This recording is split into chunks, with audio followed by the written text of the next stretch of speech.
नमस्कार मित्रांनो, सुस्वागतम. घरोघरी मातीच्या चुली या मालिकेच्या आजच्या भागामध्ये आता हिम्मतरावांनी जे काही या गुंडांना घाबरून ही पार्वती आहे असं सांगितलेले असते, तेव्हा लताबाई आता सर्वांना म्हणते की झाले का सर्वांचे समाधान.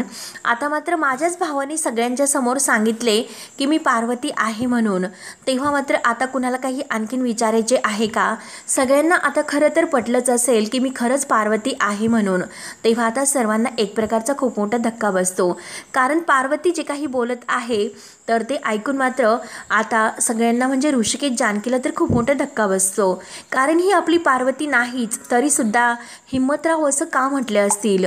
तर आता आजी लगेच म्हणते की हो, स्वतः हिम्मतरावांनीच आता तुम्ही पार्वती आहे असे सांगितले, त्यामुळे आता आम्हाला बोलून तरी काय उपयोग, आणि आम्हाला आता तुम्ही पार्वती आहे हे सिद्ध करावंच लागेल. तेव्हा सारंग म्हणतो की हो ना, म्हणजे आता हिम्मत काका हे स्वतः म्हटले मग तुम्हीच पार्वती असताल म्हणून. तेव्हा आता हे सर्वांचं बोलणं ऐकून जानकी म्हणते की तरी सुद्धा मला काहीतरी गडबड वाटते, या पार्वती आई नाहीत, नक्की काहीतरी गोंधळ आहे. तेव्हा आता लताबाई विचारते की काय गडबड आणि काय सुनबाई, अगं कसली तुला गडबड वाटते बरं? तेव्हा आता सुमित्राला खूप राग येत असतो, परंतु जानकी आता रागाने म्हणते की हेच परिस्थितीची किंमत असताना सुद्धा हिम्मत काकांनी व्हिडिओ कॉल केला, त्यांना नानांनी सगळं काही सांगितले होते इथे जे काही घडलेले आहे ते, तरी सुद्धा त्यांनी अगदी म्हणजे एक महत्त्वाचं काम आहे असं सांगून ते इकडे आले नाही. त्यामुळे हिम्मत काका असं काहीच करणार नाही, ते कधीच असे वागणार नव्हते. आणि अहो ऋषिकेश, तुम्ही तर बघितलं होतं की हिम्मत काकांना किती घाम फुटलेला होता. तेव्हा मात्र आता सगळेजण जानकीच्या या बोलण्याचा विचार करत असतात, विचारात पडतात. परंतु बोलताना ते इतके घाबरल्यासारखे वाटत होते, मग असे कसे, नक्की काहीतरी गडबड आहे. जानकीला आता अगदी संशय आलेलाच असतो. तेव्हा लगेच आता लताबाई म्हणते की अगं सुनबाई, गडबड वाटण्यासारखं यामध्ये काय आहे बरं? अगं इतक्या वर्षांनी बहीण ही समोर दिसल्यानंतर काहीतरी आता होणारच ना, काहीतरी घाबरणारच ना तो, त्यामुळे त्याची सुद्धा अवस्था तशीच झाली असेल. त्याला धक्का बसला असेल आणि त्याला असे वाटले असेल समोर आपली बहीण पार्वती ताई उभी आहे, तिचं भूत उभं आहे म्हणून. आणि काय हो नाना, तुम्ही माझ्याकडे असं का बघतात? म्हणजे अजून सुद्धा संशयाची सुई तुमच्या डोक्यात आहे का? आणि हे बघा, तुम्हाला जर अजून परीक्षा माझी घ्यायची असेल तर खुशाल तुम्ही घेऊ शकता, त्यामुळे मी प्रत्येक परीक्षा द्यायला तयार आहे असे बोलून लताबाई तोऱ्यातच आतमध्ये निघून जाते. सुमित्राला भलताच राग आलेला असतो आणि सगळ्यांचे चेहरे मात्र आता गंभीर होतात.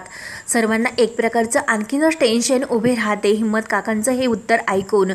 सारंग, आजी आणि ऐश्वर्या मात्र अगदी खुश असतात. तेव्हा ऐश्वर्या मनात म्हणते की खरंच आता क्या बात है, जसं मी ठरवते अगदी तसेच होते आणि पार्वतीची ओळख तर पटली, माझा हा डाव सुद्धा आता सक्सेस झाला, त्यामुळे जानकी तू आता यावेळी जिंकणार नाही हे मात्र नक्की आहे. त्यावरती आता जानकीच्या डोक्यात मात्र विचारचक्र सुरू होते. ती ऐश्वर्याकडे बघत असते. त्यानंतर ऐश्वर्या गुंडाला फोन करते, तर तो गुंड फोन बघतो, अरे ताईंचा फोन असे बोलून तो फोन घेतो. ऐश्वर्या मात्र आता गच्चीवर आलेली असते, तर लगेच आता फोन घेतल्यानंतर तो म्हणतो की बोला ना ताई. तेव्हा आता ऐश्वर्या खुश होऊन म्हणते की व्हेरी गुड, खरंच तू खूप छान काम केलंस. त्यावर आता तो गुंड म्हणतो की थँक्यू. तर ऐश्वर्या पुढे म्हणते की हे बघ, तू हिम्मतरावाच्या तोंडावर अगदी ती बंदूक ठेवली म्हणून तो पुढे एकही अक्षर म्हणून सुद्धा काढू शकला नाही, खरंच खूप छान असे गुड केले. तेव्हा मात्र गुड खरंच. तर लगेच आता तो गुंड म्हणतो की ताई, अहो आपण सयाजीरावांची माणसं आहोत आणि काम असं परफेक्ट होईलच, आणि हे बघा काळजी सोडा. तेव्हा ऐश्वर्या म्हणते की बास बास, आणि हा जो काही ओव्हर कॉन्फिडन्स आहे ना हा नंतर नडतो, त्यामुळे ऐकून घे. हे बघ, तू तुझं काम खरंच खूप नीट आणि चांगलं केलंस, परंतु हे बघ आता ते हिम्मतरावावरती अगदी व्यवस्थित आणि नीट लक्ष ठेवून राहा, काही झाली तरी तो तुमच्या तावडीतून सुटायला नकोय. तेव्हा तो गुंड म्हणतो की अहो ताई, तुम्ही कशाला काळजी करतात, अजिबात डोंट वरी, अगदी रिलॅक्स राहा. तो हिम्मतराव आपल्या ताब्यातून काही सुटत नसतो, त्याला आम्ही बांधून ठेवलेले आहे, तुम्ही कशाला काळजी करतात, आम्ही त्याला बघतो. तेव्हा ऐश्वर्या म्हणते की चला पुढे काय करायचं आहे तर ते आम्ही बघतो. तेव्हा ऐश्वर्या फोन ठेवतच असताना सारंग आणि आजी धावतच येथे येतात. ऐश्वर्या त्यांना विचारते की काय तुम्ही इथे काय करतात? तर आजी म्हणते की अगं असं काय करते, आम्ही तर तुझं कौतुक करायला इथे आलोत. सारंग म्हणतो की हे बघा, अहो तुम्ही तर जे बोलला होतात शेवटी तेच करून दाखवले, आणि हे बघा हिम्मत काका आज आपल्या घरी नाही आले, परंतु फोनवर मात्र ते जे काही बोललेत ना तर ते आपल्याच बाजूने आपल्याच फायद्याचं बोलले. तेव्हा आजी विचारते की अगं पण ऐश्वर्या, ही किमया तू केलीच कशी? तर लगेच आता ऐश्वर्या म्हणते की आता माझ्याच तोंडातून मी माझं कौतुक कसं ऐकू बरं? तेव्हा आता आजी म्हणते की अगं कर. तर सारंग सुद्धा म्हणतो की हो हो करा करा. तर ऐश्वर्या म्हणते की बरं ठीक आहे तुम्हीच म्हणतात तर मग मी सांगते. आणि हे बघा हिम्मतराव इकडे पोहोचू शकले नाही कारण माझ्या डॅडांची माणसं तिकडे पोहोचली होती आणि माझ्या डॅडांची जी माणसं होती तर ते हिम्मतरावांच्या घरी गेली होती आणि डॅडा जर जेलमध्ये नसते तर त्यांनीच हे सर्व केलं असतं. परंतु हे बघा ही सगळी माणसं हिम्मतरावांच्या घरी गेली, त्याला उचललं, त्याला अगदी घाबरून धमकी दिली आणि मग तर काय हिम्मतरावला मी जे सांगितलेलं आहे ना शेवटी त्याला ते करावंच लागलं. त्यावर आता सारंग म्हणतो की ऐश्वर्या अहो पण हे सर्व जे काही करणं आहे तर ते चुकीचं आहे. तेव्हा लगेच आता ऐश्वर्या म्हणते की सारंग हे बघा सत्ता जर हवी असेल तर चूक काय आणि बरोबर काय हे सगळं काही विसरावं लागतं आणि हेच बघा हिम्मतराव जे काही त्यांनी सांगितले तर त्या हिम्मतरावामुळे घरच्यांनी मात्र त्या लताबाईवर विश्वास ठेवला की लताबाई ही पार्वती आहेच म्हणून. आता मात्र मी माझी पुढची खेळी खेळणार आहे. यावेळेस मात्र मी साम दाम दंड या सगळ्याचा वापर करून त्या जानकीला मात्र घरातून बाहेर काढणार म्हणजे काढणारच. तेव्हा मात्र आता आजी तर खूपच खुश होते आणि ऐश्वर्याला किती काही केले तरी जानकीला घराच्या बाहेर काढण्यासाठी हे सर्व करायचे असते. त्यानंतर आता इकडे ऋषिकेशला भलताच राग येतो. तो टेन्शनमध्येच बसलेला असतो आणि घडलेला जो काही प्रकार आहे तर त्याचे त्याला खूप टेन्शन येते. त्यावर आता तिथे जानकी येते. जानकी विचारते की ऋषिकेश अहो काय झालं, कसला विचार करतात तुम्ही? तेव्हा आता ऋषिकेश म्हणतो की अगं जानकी जे काही घडलेलं आहे ना त्याचा विचार करतो. जानकी हे बघ अगं कालपर्यंत आपण त्या बाईवर कोणीच विश्वास ठेवत नव्हतो. तिने इतके पुरावे आपल्याला दिले होते तरी सुद्धा आपण तिच्यावर विश्वास ठेवला नाही. परंतु आज काय घडले, आपण हिम्मत काकांना फोन केला होता आणि व्हिडिओ कॉलवर जे काही ते म्हटले तर त्यानंतर जे काही घडले त्यांचं असं म्हणणं आहे की ती जी काही बाई आहे तर ती त्यांची बहीण आहे आणि माझी आई आहे. तर त्यावर तर जानकी ऋषिकेशचं हे सगळं बोलणं ऐकून म्हणते की परंतु हे बघा ऋषिकेश मी मात्र एक गोष्ट त्यावेळेस नोटीस केलेली आहे. तर ऋषिकेश म्हणतो की हो त्यांना घाम फुटला होता, ते घाबरलेले होते म्हणून तुला काहीतरी शंका येते आणि मला सुद्धा तेच वाटते. जानकी म्हणते की हो. तर आता ऋषिकेश म्हणतो की हे बघ जानकी तू विचार कर आपल्या बहिणीला इतक्या वर्ष बघून कुठला भाऊ घाबरणार नाही.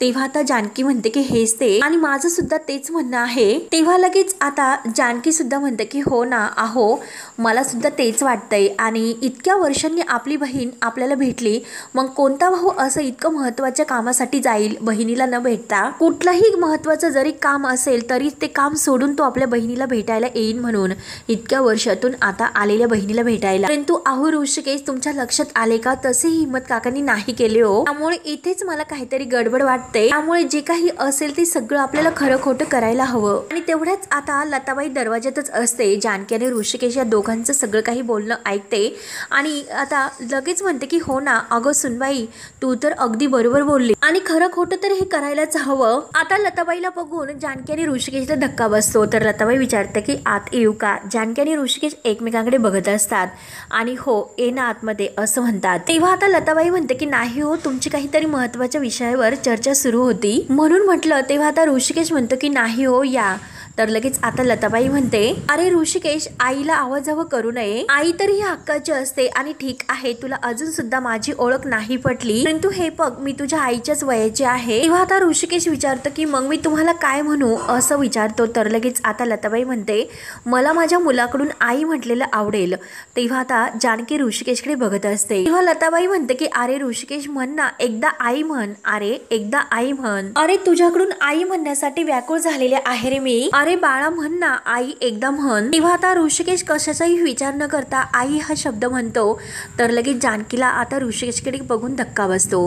तेव्हा लगेच आता लताबाई इतकं खुश होण्याचं नाटक करते की जशी खरंच ती पार्वती आहे आणि ऋषिकेश तिला आई म्हटला म्हणून तिला खूप आनंद झालेला आहे. तर लगेच लताबाई आता ऋषिकेश जवळ येते. त्याच्या चेहऱ्यावरून अगदी प्रेमाने हात फिरवल्याचं नाटक करते आणि म्हणते की माझं बाळ माझ्या बाळा. तर ऋषिकेश आता तिला हाताला धरतो, तिला बेडवर बसायला सांगतो. तर जानकी आता हे सगळं काही बघतच असते. तिला एक आश्चर्याचा धक्का बसलेला असतो की ऋषिकेश सुद्धा आता ह्या बाईला आई म्हणतात. तेव्हा आता ती लताबाई तिथं बेडवर बसते आणि ऋषिकेश टेबल घेऊन तिच्या समोर बसून विचारतो की तुम्हाला नक्की काय बोलायचं आहे? तर पार्वती म्हणजे ही लताबाई म्हणते खूप काही बोलायचं आहे रे बाळा. अरे ऋषिकेश तुला तुझ्याजवळ आयुष्यभराचं बोलायचं आहे. अरे डॉक्टरांनी मला म्हणजे तुला जसे माझ्या हातामध्ये दिले होते आणि हे बघ मी जोपर्यंत सुमित्राकडे तुला सोपेपर्यंत जे काही आहे ते सगळं मला बोलायचं आहे, परंतु काय आणि कसं बोलू हे खरंच काही सुचत नाही. आणि हे बघ, ज्यावेळेस मी तुझ्याकडे आई म्हणून बघते तेव्हा त्यावेळेस जे काही लोक सगळेजण आहेत तर ते माझ्याकडे ज्या नजरेने बघते खरंच काही खूप तो मला त्याचा त्रास होतो. मला अरे मी तुझी आई असून हे सर्व मला सिद्ध करावं लागतं, या सगळ्याचा मला त्रास होतोय आणि अशी वेळ कुठल्याही आईवरती येऊ नये. अरे हे बघ, तुझ्या डोक्यावर मी दिलेलं छप्पर होतं, परंतु माझ्या डोक्यावर ना छप्पर होतं, ना छत होतं, ना आधार होता. कुणाचा आधार माझ्या पाठीशी सुद्धा नव्हता. तर जानकी आता लताबाईकडे अगदी धक्क्याने बघत असते. लताबाई आता डोळ्यामध्ये पाणी आणत ऋषिकेशला बरोबर इमोशनल ड्रामा करून फसवत असते. आणि आता ऋषिकेश तर तिच्या या इमोशनल ड्राम्यामध्ये अगदी फसवत गेलेला असतो. आता लताबाई म्हणते की अरे बाळा, मी एकटी होते, मी किती खस्ता खाल्ल्या ह्या माझ्या मलाच माहिती आहे, किती मला त्रास झाला असेल. अरे दिवस सोसलेत आणि रात्र ही रात्र मी तुला आठवणीत काढले आणि आता तू माझं लेकरू माझ्या समोर आहे, तरी सुद्धा जो काही त्रास मला होतो, सगळेजण माझ्याकडे ज्या नजरेने बघतात तर त्या यातना अजून माझ्या संपलेल्या नाहीत. तेव्हा आता ऋषिकेश आता लताबाई रडण्याचं नाटक करत असते. तर ऋषिकेश म्हणतो की हे बघा आई, तुम्ही रडू नका आणि तुम्हाला रडल्यानंतर खूप त्रास होईल आणि काही असं रडू नका, प्लीज शांत व्हा. अहो नका ना रडू, आणि जानकी तू त्यांना पाणी दे बरं. तर जानकी म्हणते की हो हो. लताबाई आता यांचा विश्वास बसण्यासाठी बरोबर आता रडण्याचं इतकं नाटक करते. तर जानकी घाईने तिला पिण्यासाठी पाणी देते. लताबाई आता डोळ्यातील पाणी वगैरे पुसते आणि जे काही ती ड्रामा करत असते व्यवस्थित करत असते. तर आता डोळे वगैरे पुसून ती जानकीला म्हणते की जानकी, मला खरंच कॉफी फार आवडते आणि हे बघ पहिल्यांदा सुनेच्या हातची कॉफी प्यायला खूप आवडेल मला, आणि करशील ना जानकी तू माझ्यासाठी कॉफी. तर आता जानकीला काय उत्तर देऊ आणि काय नाही काही समजत नसते. ती फक्त आणि फक्त लताबाई आणि ऋषिकेश या दोघांकडे बघत असते. तर लगेच आता ऋषिकेश म्हणतो करेल ना जानकी, तुमच्यासाठी कॉफी नक्की करेल, आणि तो जानकीला कॉफी करायला सांगतो. तेव्हा जानकी जायला निघते, परंतु लताबाई तिला म्हणते की छान, अगदी छान असं जायफळ घालवर का जानकी, साखर मात्र तेवढी घालू नको आणि बाकी मात्र सगळं काही तुझ्या पद्धतीने कर. तेव्हा आता जानकी कॉफी करायला खाली येते आणि लगेच आता ही लताबाई आहे तर ऋषिकेशवर अगदी दृष्ट काढत प्रेमाने त्याची दृष्ट काढते, अगदी प्रेमाने हात फिरवते. ऋषिकेश त्याच्याकडे बघूनच असतो. जानकी जेव्हा आता खाली येते आणि तेवढ्यात नाना हे समोरच बसलेले असतात. नाना हे जानकीला बघून जानकीला म्हणतात की जानकी तुम्हाला कॉफी करून देशील का, आज खरंच मला कॉफी पिण्याची खूप इच्छा झालेली आहे. तेव्हा आता जानकी म्हणते की अहो बरं नाना, हे बघा मी तर आता कॉफी करायला चालले होते. तेव्हा नाना विचारतात की अगं जानकी, कोणासाठी तू कॉफी बनवत होती. तर जानकी म्हणते की त्यांच्यासाठी. तेव्हा आता लगेच नाना म्हणतात की त्यांच्यासाठी म्हणजे हो, आलं माझ्या लक्षामध्ये, आणि त्यांनी मला अशी कॉफी बनवायची सांगितलेली आहे की जायफळ घालून आणि बिना साखरेची कॉफी. आता अशी म्हटल्यानंतर नानांना तर खूप मोठा धक्काच बसतो आणि नाना तुमच्यासाठी मी नॉर्मल कॉफी करते असं आता जानकी म्हणते. परंतु नाना तर आता ह्या विचारातच गुंतलेले असतात की आता पार्वतीला सुद्धा अशीच बिना साखरेची आणि जायफळची कॉफी आवडत असते. जानकी आता जायला निघते, परंतु नाना म्हणतात की जानकी अगं एक मिनिट. तेव्हा जानकी विचारते की नाना अहो काय झालं, तुम्ही का मला थांबवलं.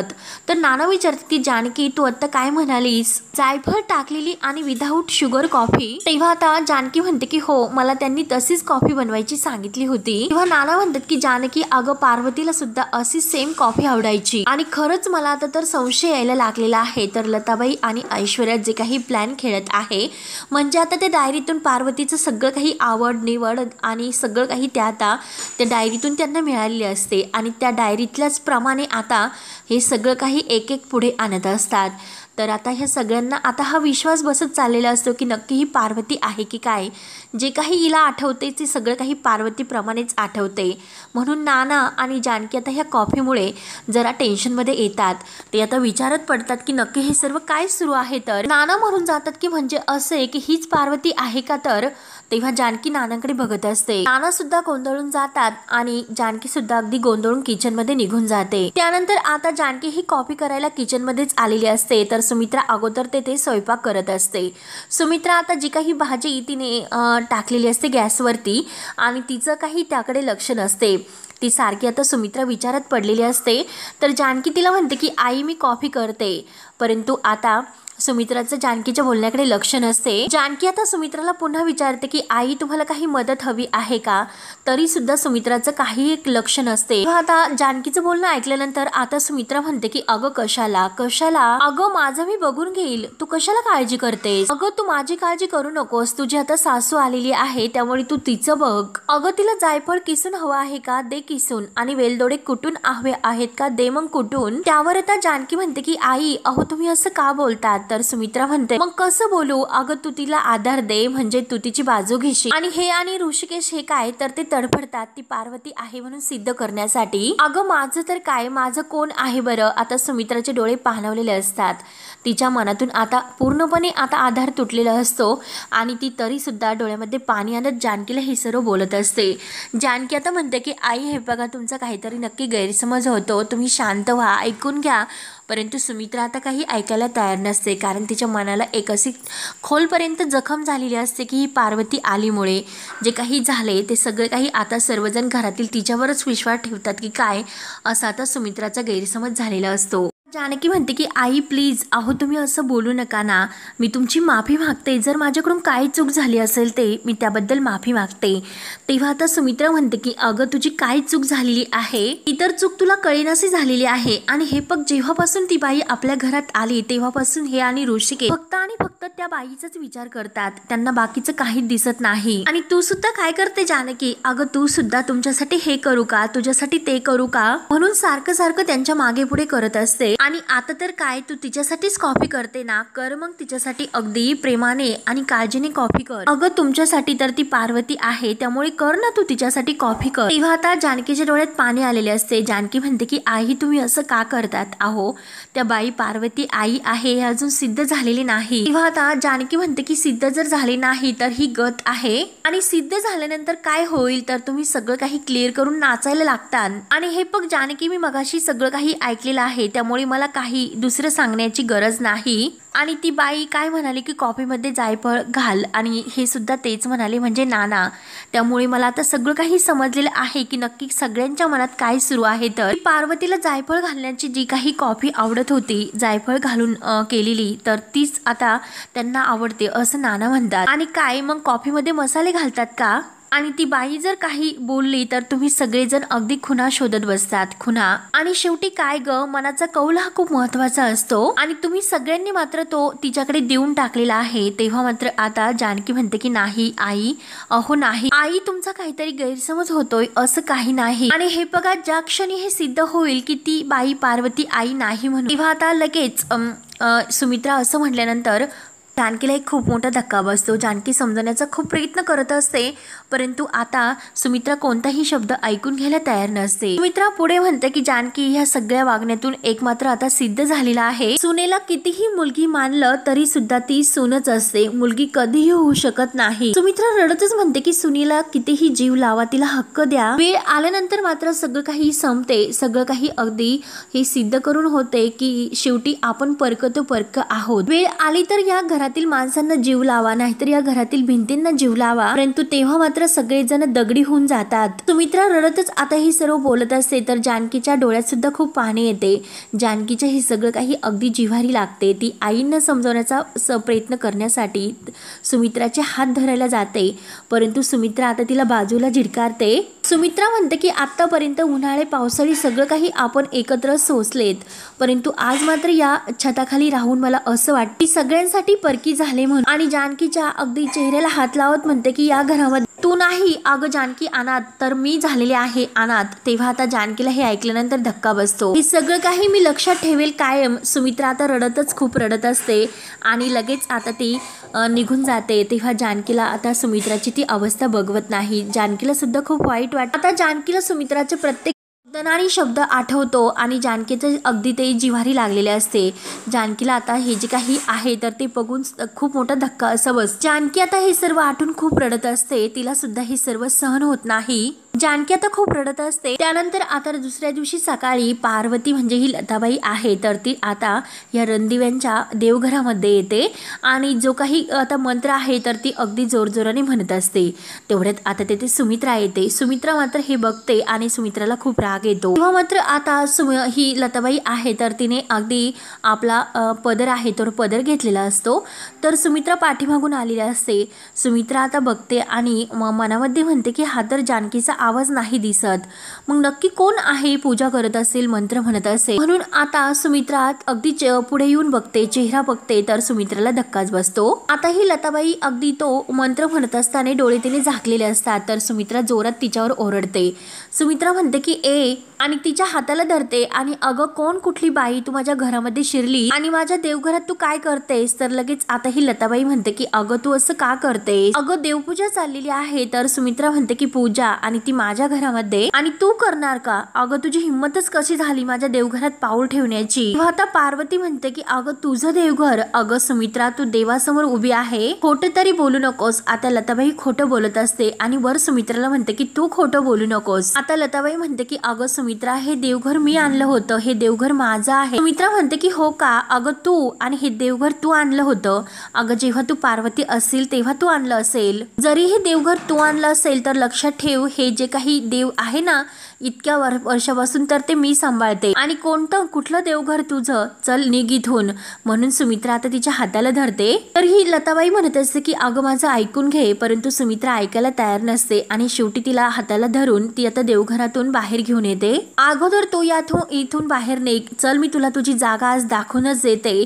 म्हणून आता सुमित्रा त्या लताबाईला घेऊन बाहेर येते। नाना हे बाहेर खुर्चीवरच बसलेले असतात। आता सुमित्राने अगदी तिच्या हाताला धरून तिला बाहेर हिसकावून असे फेकलेले असते। तेव्हा मात्र आता या आवाजाने या दोघींचं जे काही भांडण आहे तर त्या आवाजाने घरातील सगळेजण बाहेर येतात आणि हा जे काही सुरू आहे तर ते बघतात। सुमित्रा आता लताबाईवर ओरडत असते की अगं तू रणदिव्यांच्या देव्हाऱ्यापर्यंत जाऊन पोहोचलीस। तेव्हा मात्र आता ऐश्वर्या आणि सारंग एकमेकांकडे बघत असतात। तर आता ही लताबाई म्हणते की अगं कसं बोलतेस तू, काय ही तुझी भाषा आहे? तेव्हा नाना सुद्धा आता सुमित्रावरच ओरडतात। सुमित्राला विचारतात की सुमित्रा अगं काय झालं? तेव्हा सुमित्रा म्हणते की अहो काय झालं म्हणजे, घरात तर ही चोरासारखी शिरलेली आहे, परंतु आज सुद्धा देवघरामध्ये ती शिरली आणि उद्या तर माझ्या स्वयंपाकघरात सुद्धा ही शिरेल। तेव्हा आता लगेच पार्वती म्हणजे ही लताबाई म्हणते की अगं माझ्या काय करतेस तू, नक्की आहे तरी काय तुझं? आता सुमित्रा आणि लताबाईचं तुंबळ असं भांडण झोपलेलं असतं। सर्वांना हे बघून अगदी टेन्शन येते, परंतु ऐश्वर्याला खूप आनंद होत असतो। आता लताबाई म्हणते की हे घर माझं आहे आणि सुमित्रा रागाने तिच्याकडे बघत असते आणि लताबाई आता ऋषिकेश जवळ येते, त्याचा हात धरते आणि म्हणते की हा ऋषिकेश माझा मुलगा आहे आणि नानांजवळ येते आणि म्हणते की नानासाहेब माझे पती आहेत आणि हे बघ सुमित्रा या घरामध्ये मी तुला आणलं होतं हे तू विसरू नको। तेव्हा आता अगदी बोट करून लताबाई आता सुमित्रावर हक्क गाजवत असते आणि सुमित्राला म्हणते की या घरात तुझं काहीच नाही, जे काही आहे ते सगळं माझं आहे, मीच तुला या घरामध्ये घेऊन आले होते। सर्वांना आता हे लताबाईची जी काही आता ही भाषा वगैरे आहे ते बघून धक्का बसतो।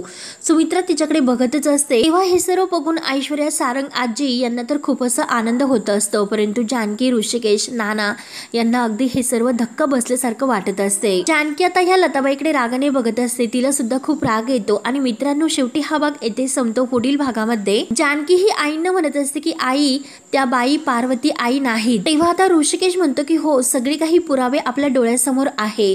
तर आता जानकी म्हणते की खोट्याला सत्य आहे हे सिद्ध करण्यास सगळं केलं असावं, परंतु हे बघा किती काही झाले तरी खऱ्याकडे एक गोष्ट मात्र अशी असते ती खरी असते आणि खऱ्याला ती खरी गोष्ट जी काही गोष्ट असते ती खऱ्याला खरं आणि खोट्याला खोटं हे सिद्ध करून राहते। तेव्हा आता सुमित्रा हे सर्व ऐकते। सुमित्रा विचारते की जानकी म्हणजे तुला काय म्हणायचं आहे? तर जानकी म्हणते की हे बघा अशी काहीतरी जन्मखून असते, अशी एखादी आठवण असून दे। तेव्हा आता नाना लगेच हे सर्वाचा विचार करून म्हणतात की हो आहे, पार्वतीच्या डाव्या हातात एक तीळ होता। तेव्हा आता जानकी म्हणते की काय बोलतात नाना? तेव्हा मात्र आता सगळ्यांना एकत्र आल्यानंतर लताबाईला समोर उभे केले जाते आणि उभं करून आता नाना सर्वांसमोर लताबाईचा हात पुढे करायला सांगतात, तो पण डावा हात। तेव्हा मात्र आता नाना म्हणतात की तुमच्या डाव्या हाताला तीळ आहे का? तर जानकी म्हणते की हो, खरंच जर तुमच्या डाव्या हाताला तीळ असेल तर तुम्ही पार्वती आई असताल। तेव्हा मात्र आता पार्वतीच्या डाव्या हातावर तीळ आहे तर हे डायरीमध्ये लिहिलेच नसते असे मनात त्या बोलत असतात. परंतु ऐश्वर्याला भलतेच टेन्शन येते. ती काही लवकर हात पुढे दाखवत नसते तर सुमित्रा म्हणते की अगं दाखव ना हात लवकर, कशाला आता हात मागे घेतेस. तेव्हा लताबाई लगेच आपला हात पुढे दाखवते. परंतु आता लताबाईच्या हाताला तीळ आहे हे कळल्यानंतर आता खूप मोठा एक धक्का बसतो आणि ऐश्वर्याला सुद्धा खूप मोठा एक धक्का बसतो.